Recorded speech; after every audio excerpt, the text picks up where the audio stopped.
With me today, Mr. President, are two of my valuable colleagues from my office, Ms. Maddie Dibble and Mr. Christian Ami. And I'm glad to have them today and thank them for their good work. You know, Mr. President, from afar, being an NFL football player looks like a lot of fun. But if you've ever been down on the field when those guys are playing, it is brutal. I mean, it is brutal. Some NFL linemen weigh over 300 pounds, and it's all muscle. A lot of NFL quarterbacks, they're pretty big themselves, but they're not 300 pounds. Probably missed their high school days when they only had a chubby 16-year-old lineman trying to tackle him under those Friday night lights.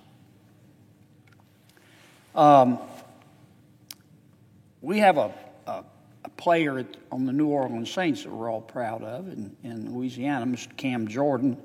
I'll bet even Mr. Jordan, who's a starting defensive end for the Saints, and one of the best in the NFL, has days when he wishes his competitors were only half as big as the ones he faces every Sunday and every day in practice. But think about this. If Mr. Jordan were to announce tomorrow that he identifies as a 16-year-old, and if Mr. Jordan then tried to join the football team at Zachary High School, my alma mater, no one in America would pretend that Mr. Jordan is actually a student athlete with the right to take the field along with teenage boys. I mean, most Americans would think you're from outer space. They would be thinking, what planet did he just parachute in from?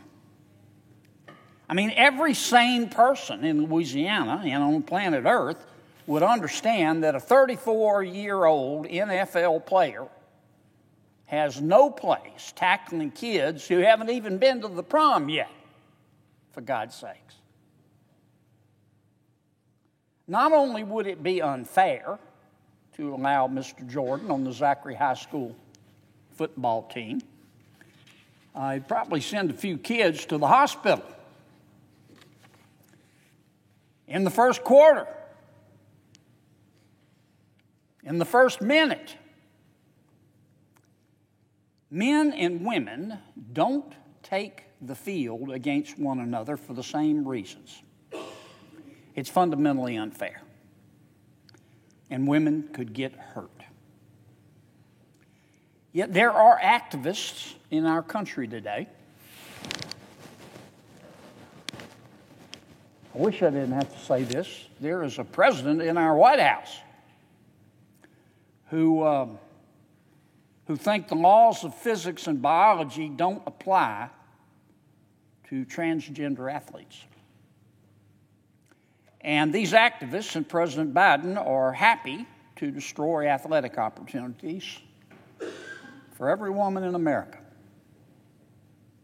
to prove their point.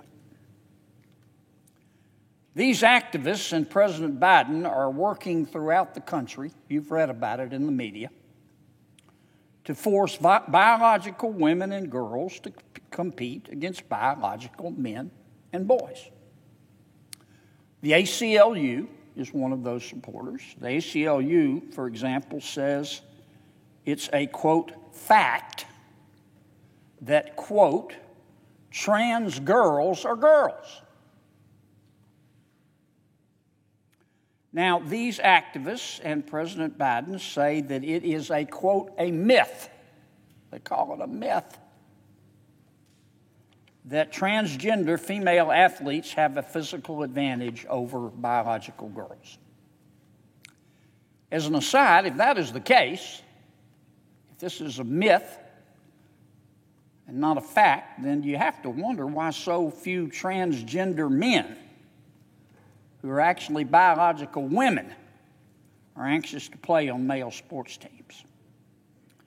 But I digress. The fact is, you don't need a graduate degree in anatomy to know that these claims are specious. They just are. Both the medical and the physical science and the data show that men have obvious and significant advantages over female athletes. I mean, unless you're the reason that your parents drank, you know that. It's just a fact. That's how our Creator made us. Even before birth, baby boys begin developing different hormones and skeletal structures that help them outperform women athletically. Testosterone exposure in the womb, before the baby is born, alters brain development in boys. This improves their motor skills, increases their aggression, two traits that benefit competitive athletes. Boys also experience what doctors and scientists call a, quote, mini puberty. They call it a mini puberty in the womb. So that shortly after birth, baby boys will gain weight faster than baby girls. That's biology. That's not political ideology, that's biology. And that ultimately contributes to boys being taller than girls on average later in life. The differences between boys and girls, as I think most of us know, explode during puberty. They explode during puberty. Girls develop hearts that are 14% smaller than boys.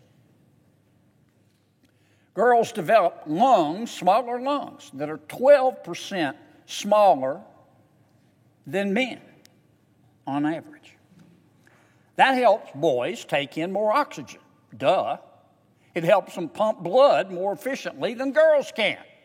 That's biology. And that gives boys a clear edge in endurance sports. Sports like running, cycling, swimming, rowing.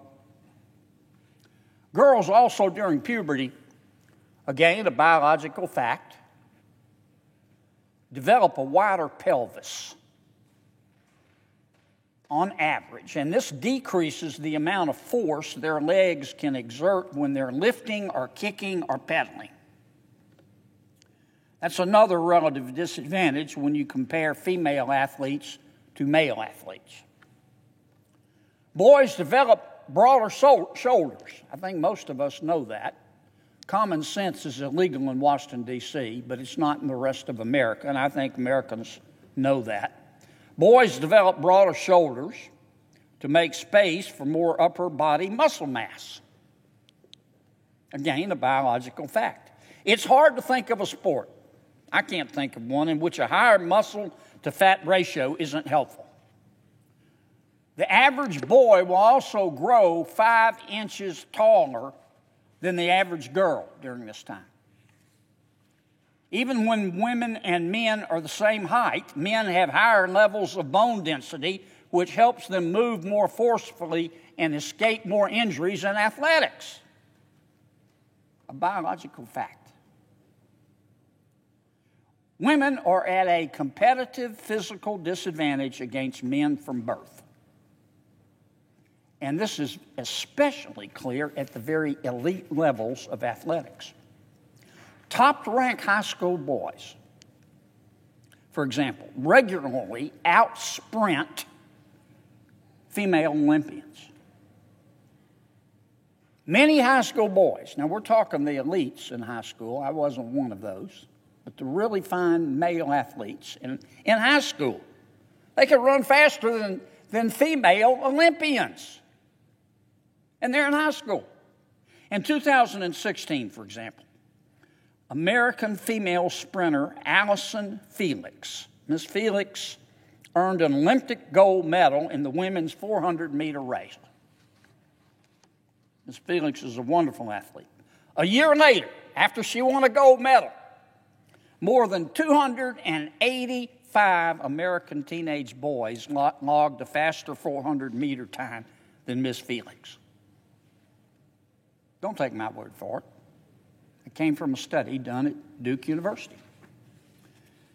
More than 4,300 adult male athletes across America clocked faster 400-meter times than Ms. Felix. And she was an Olympian. In many Olympic track or swimming events, the female world record holder wouldn't even qualify to compete against men. In strength-based sports such as weightlifting, men outperform elite women in the same weight class by as much as 30%.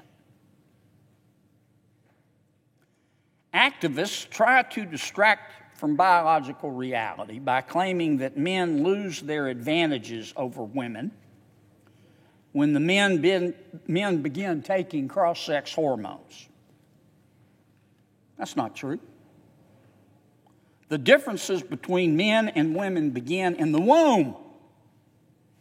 And no amount of hormone treatments or surgeries can undo those. Estrogen shots don't shrink a man's heart or his lungs, nor do they change the structure of the pelvis or the size of a skeleton, nor do they change your height. One study revealed that men who have been taking cross-sex hormone treatments for 2 years can still run 12% faster and do 10% more push-ups on average than the women. That's just a biological fact. If you think that's misogynistic, curse our Creator if you have the courage. It's just a biological fact. Perhaps that's why the University of Pennsylvania swimmer, you've heard of her, when she first competed, her name was William Thomas. She was a male. She is now a transgender female, very prominent athlete. She now goes by Leah Thomas.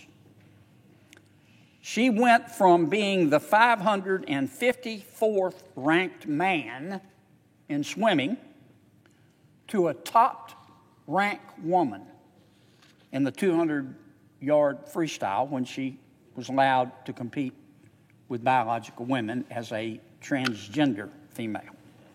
Now, at least it's in swimming, each athlete gets their own lane.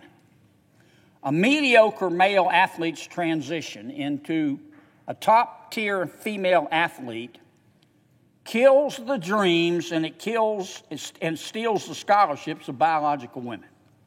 I'll talk more about that later. But at least the female swimmers aren't usually in physical danger because everybody's got their lane. Contact sports are a whole different thing. Transgender athletes have seriously injured female competitors on several occasions, as President Biden's and these activist movement have been forced on many of our schools. In May 2023, for example, about a year ago, a high school volleyball player in North Carolina sued her state's high school athletics association after a transgender player, transgender female, born a biological male, spiked the ball in her face. Boom, hit her right in the face. She got a concussion. She's suffering from long-term physical and mental injuries. Not just physical injuries, mental injuries. Last October, a high school senior in California suffered a season-ending concussion after a transgender, born biological male, now a transgender female, after a transgender volleyball player spiked the ball and hit this young woman in the face during the game. couldn't play high school volleyball anymore. This February, a girls' basketball team in Massachusetts forfeited a game. They said, no mas. We quit. We can't go on. They forfeited a game after a transgender athlete, biological male, transgender female, injured 3 female players. The other team was going to run out of players, so they had to quit. And the coaches were worried that more of their players were going to be hurt. Now, how many women and girls are going to be rushed to the hospital while activists and President Biden create safe places in which transgender athletes can hurt female athletes as a matter of course? Shouldn't we be asking that question? Some activists say that a biological man, as I indicated, some activists may say that a biological man has the same physicality as a biological woman. Put down the bomb if you believe that, but this is America, you're entitled to say what you want. And some say that a biological man doesn't have any advantage physically as over a biological female. But that doesn't change the laws of nature. That doesn't change the laws of science. It doesn't change the laws of anatomy. The truth is that a woman's bone doesn't care that the person who snapped it identifies as a woman or a man or whatever. They just know their bone's broken. American female athletes are not lab rats. They're not lab rats we can subject to a social experiment. They have goals and dreams too. And they've worked hard too to develop their skills, to earn scholarships, to win championships. No girl, no woman, no female in America should end up on the bench with her arm in a sling because the Biden administration wanted a biological man to feel included. Broken bones will heal in most cases. But transgender athletes have also inflicted a different kind of pain on female athletes. A pain that's a lot harder to mend. I'm thinking of the pain felt by athletes like the swimmer from the University of Florida who missed out on the chance to swim as an All-American because Ms. Leah Thomas, formerly Mr. William Thomas, who ranked 554th as a man in swimming, took her place and dominated the women's race. We should all worry about the swimmer from Virginia Tech who didn't get to compete in the final race of her collegiate career. That's a race she'll never get back because Ms. Thomas stole her spot in the pool. How discouraging. How discouraging it must be to dedicate your life to a goal, only to have these activists and President Biden rip them away because institutions are unwilling to accept the immutable facts of anatomy. I reject the proposition. I do. I reject the proposition that it's okay that some young athlete in Louisiana who spends hours in the pool or in the gym each night has to have her college championship taken away by a biological boy because the Biden administration says so. I reject that. Transgender athletes are not just undermining the game for female athletes. They're also stealing opportunities for women athletes to earn scholarships to get an education. This isn't just about competition. It's about getting an education. That's why we call them scholar athletes. The NCAA, for example, not exactly a model of courage, by the way. You ever seen a catfish once you catch it and bring it up on the bank? It flips and it flops and flips and it flops. That's the NCAA. They just go with the political winds. Their attitude is, we have standards. If you don't like our standards, we have others. The NCAA sets limits on the number of scholarships available for every sport, men and women.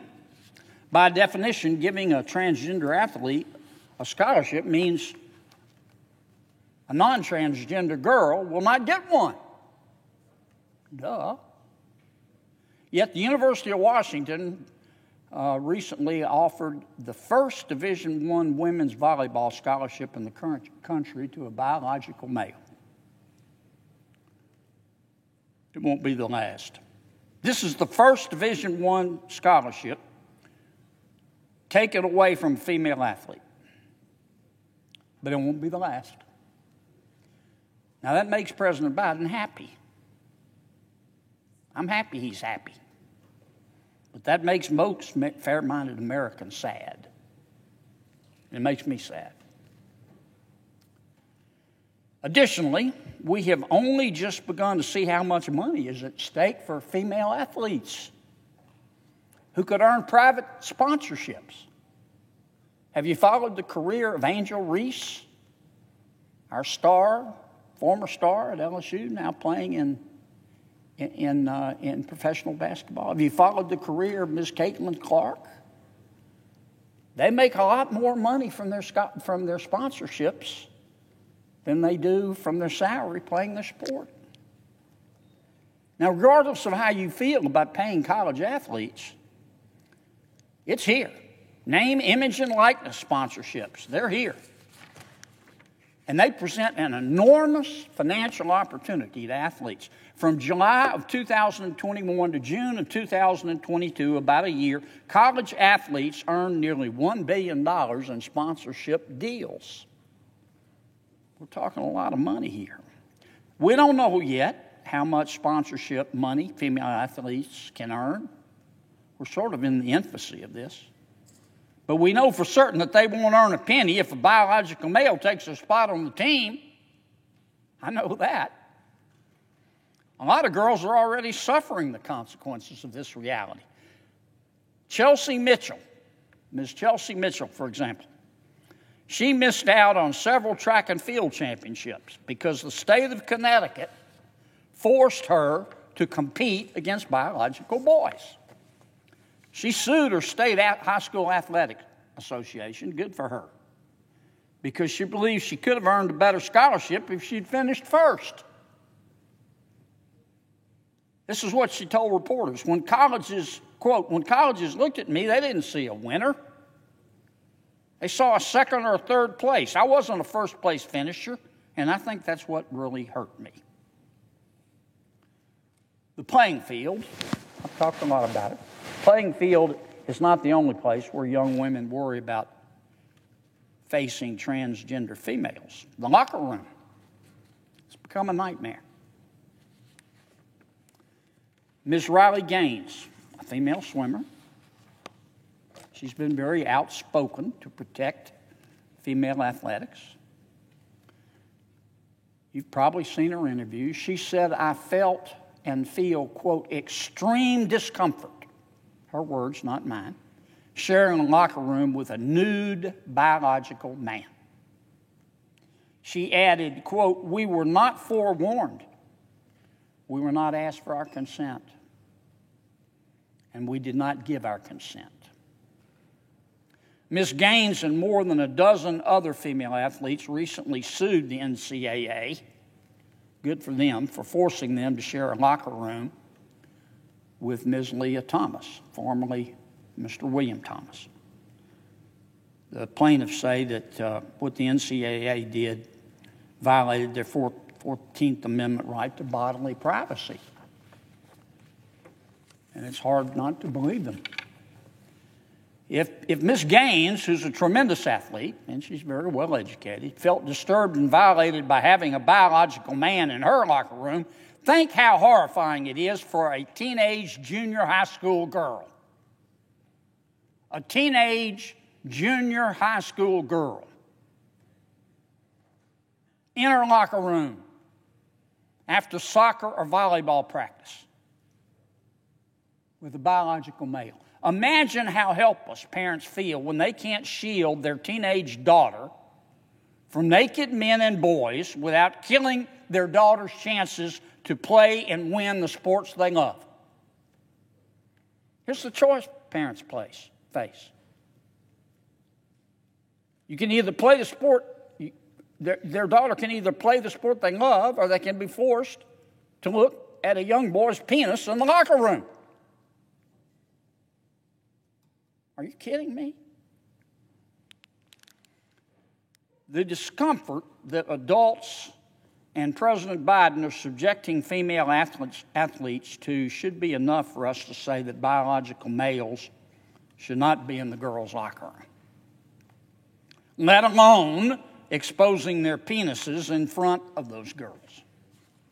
Only fools would ignore the reality that some, not all now, but some men would abuse misguided gender policies for their own sexual advantage. We've already seen some horrific instances of this. You've probably read about the disturbing assault in Loudoun County, Virginia. Sexual abuse in girls' restrooms by biological males. I will happily send you the media articles, President Biden, if your staff has not shown them to you. Now look, I have great empathy. I have genuine empathy for the small percentage of Americans who struggle with gender dysphoria. I do. And I hope they can somehow find peace in their lives. But I do not think that we need to sacrifice the physical safety of women. I do not think that we need to or should sacrifice women's athletic, educational, or professional opportunities just because some activists and President Biden claim that injecting biological men into women's sports is the only way to make transgender Americans feel included.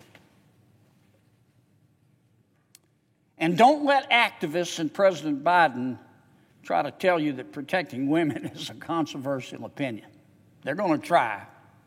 70% of Americans, poll it, you'll see this every time. 70% of Americans think that only girls should compete in women's sports. In fact, many transgender Americans are part of that 70%. They don't believe biological men should compete in women's sports because it's going to destroy women's sports. Yet their stories by some members of the media have been co-opted by people determined to force boys onto girls' teams and into their locker rooms. Now, Louisiana's already put a stop to this. In 2022, the Louisiana State Legislature passed a bill, it's now an act, called the Fairness in Women's Sports Act. It prohibits biological boys from competing against girls in elementary and high school sports. It sailed through our state legislature. It was bipartisan. Republicans voted for it, and a whole bunch of Democrats voted for it. It's just common sense that biological girls should take the field against should take the field against biological girls, and biological boys should compete only against biological boys. That's how we in Louisiana see it. We need a whole lot more of Louisiana's common sense in Washington, D.C. Congress has done a lot. I'm proud of this body. Congress has done a lot to protect women's sports in the 50 years since Title IX became law. I'm very proud of Title IX. I think President Biden is trying to turn it into something that we don't recognize, and I don't think he has the authority to do it. But I'm very proud of the original Title IX. And it would be a great disgrace to allow activists and President Biden to erase all the progress that we have made in elevating women and women athletes in order to conduct a social experiment or in order to demand inclusion. Activists let me give you the bottom line. Activists and President Biden, they want to force young female athletes to change clothes in front of biological boys in their locker rooms. They accept a biological man's slide tackle on the football field with a smile. That's what they want women to do. Just grin and bear. And President Biden and activists want young women to hide their tears when a biological male walks away with the trophy that those women have spent their entire lives working for. And it is wrong. Pass me the sick bucket. Pass me the sick bucket. That's what most fair-minded Americans are thinking. Mr. President, I suggest the absence of a quorum.